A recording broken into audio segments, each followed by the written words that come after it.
Olá, amigos, bem-vindo ao nosso canal. Nesta série estamos abordando a história dos papas que formaram o Império Papal de 1260 anos. Esse período foi de 538 a 1798.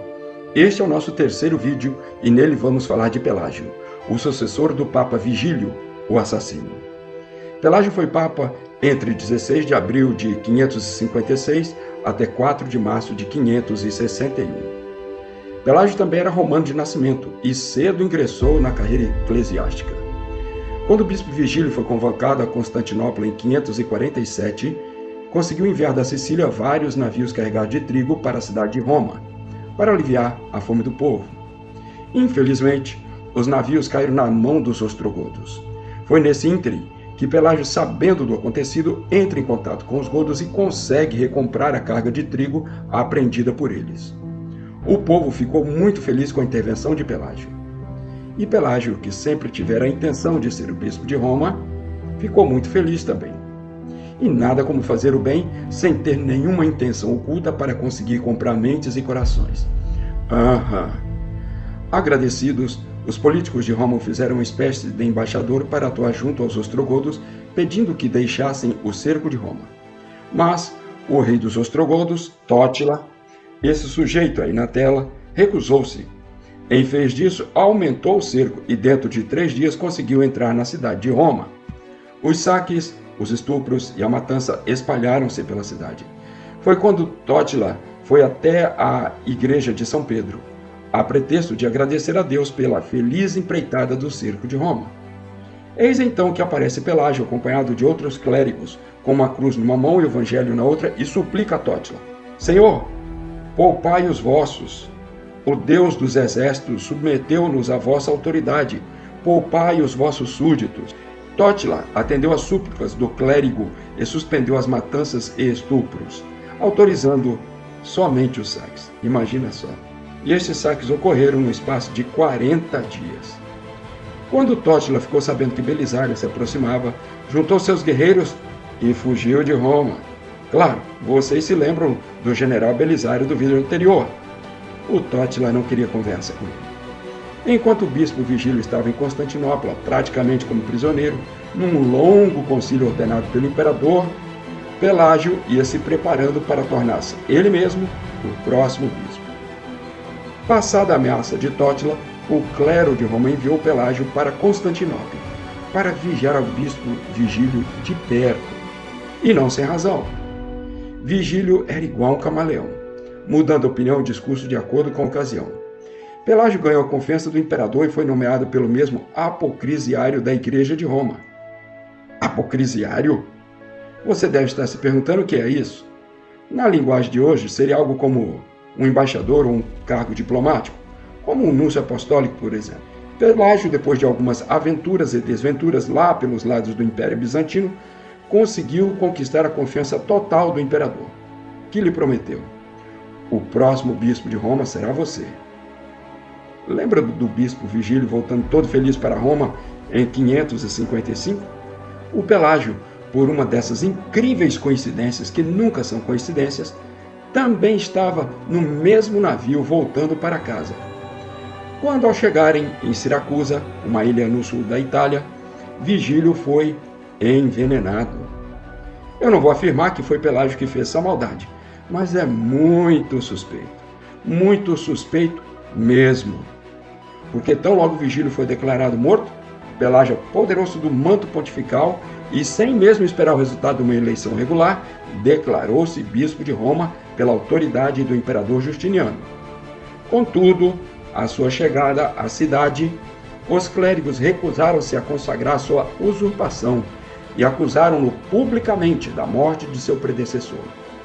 O clero de Roma, os religiosos, o povo, recusaram a comunhão do pontífice, e houve apenas 3 padres, João de Perusa, Bonus de Ferentino e André, sacerdote de Hóstia, que consentiram em proceder à sua ordenação. Nesse abandono geral, Pelágio dirigiu-se ao patrício Narcés e pediu-lhe a sua proteção.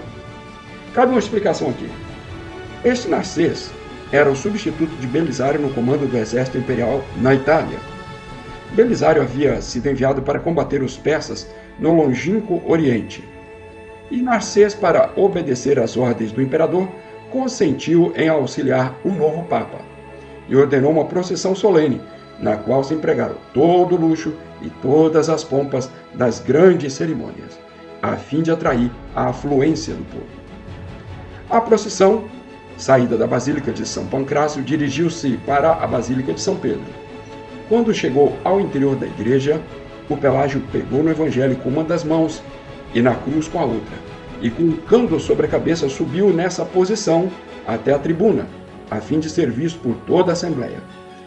Então protestou a sua inocência, tomou a Deus por testemunha e jurou, pelos sagrados mistérios e pelo corpo de Jesus Cristo, que não era culpado da morte de Vigílio, e que não contribuíra para os sofrimentos que ele padecera em Constantinopla.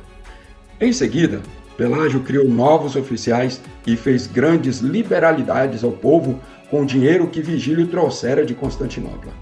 Todavia, não foi possível extinguir a divisão na igreja. Os defensores do monofisismo eram numerosos, sobretudo na Toscana, na Lombardia e em outras províncias. Não perdoariam jamais ao Santo Padre o ter assinado as atas do Quinto Concílio de Constantinopla e de ter cometido um homicídio abominável para se levar ao pontificado. Apesar do clamor dos romanos, Pelágio conseguiu firmar-se na cadeira de São Pedro graças ao auxílio dado pela autoridade imperial. Deu a intendência dos bens a Valentino, seu secretário, e fez restituir a todas as basílicas os vasos de ouro e de prata, assim como os véus que haviam sido tirados pelos padres. Aplicou-se a reprimir as heresias na Itália e incitou Narcês a perseguir os desgraçados opositores. Vejam bem este exemplo de cristianismo às avessas de Pelágio, ao escrever para o comandante Narcês. Abre aspas. Não vos detenhais os vãos discursos dos homens tímidos que censuram a igreja, quando ela ordena uma perseguição a fim de reprimir os erros para a salvação das almas. As heresias são males violentos que devem ser curados com remédios poderosos e terríveis. E a Escritura e os cânones autorizam-no a reclamar o auxílio dos magistrados para obrigar os cismáticos a entrarem no grêmio da igreja. Fazei, pois, o que tantas vezes vos temos pedido. Enviai ao imperador, debaixo de guarda e em cadeias, aqueles que se separaram da sede apostólica. Não tenhais receio algum pela vossa salvação eterna. Os exemplos dos maiores santos ensinavam que os príncipes devem punir os heréticos, não somente com o exílio, mas também com a confiscação dos bens, com a prisão e até mesmo com a tortura. Fecha aspas. É impressionante como homens como este tiveram coragem de dizer que eram sucessores de Pedro, e mais ainda, vicários de Cristo. O comandante Narcês, excelente capitão, destemido e bravo, opôs-se constantemente às medidas violentas que o Santo Padre, entre aspas, propunha. Procurou, pelo contrário, pela sua doçura e tolerância, trazer os espíritos a sentimentos mais conformes aos preceitos do Evangelho, de modo que se dizia que o homem de guerra procedia como um pastor de almas, e o bispo de Roma como um homem de guerra.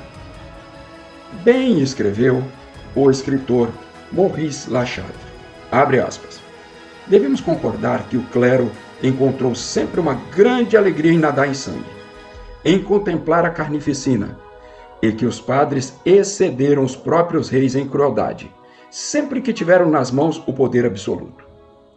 É uma grande verdade, infelizmente estabelecida pela história, que a intolerância religiosa durante cerca de 2000 anos despovoou os países mais florescentes. Acendeu em todas as nações os fachos do fanatismo. Levantou fogueiras e cadafalsos em todos os países. Ateou incêndios e exerceu o poder por meio de violações e de massacres.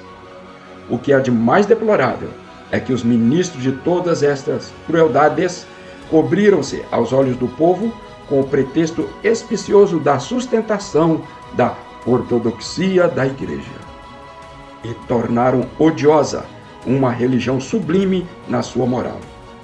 As desgraças que fizeram gemer a humanidade não tiveram nunca outra causa, senão a ambição dos padres ou o orgulho dos soberanos. Contudo, os partidários da teocracia sugerem que um padre não é perseguidor quando obriga os homens a entrarem no bom caminho e apoiam-se nas famosas palavras do Evangelho: obrigai-os a entrar.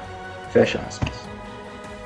Pelágio morreu em 4 de março de 561, depois de ter reinado 5 anos, depois de ter brigado com meio mundo e de ter acentuado a separação da Igreja do Ocidente das igrejas orientais. Como os amigos já notaram, os instrumentos para se fazer bispo de Roma naquelas épocas quase sempre incluíam veneno, espada e, naturalmente, dinheiro, muito dinheiro. Porque se sabia que uma fortuna investida nessa empreitada sempre traria dividendos ainda maiores. Ficamos por aqui na nossa história de hoje. Não perca o nosso próximo vídeo. Ajude o nosso canal inscrevendo-se. Dê um like aí, amigo, e aperte esse sino. Não vá perder o nosso próximo vídeo. Abraço!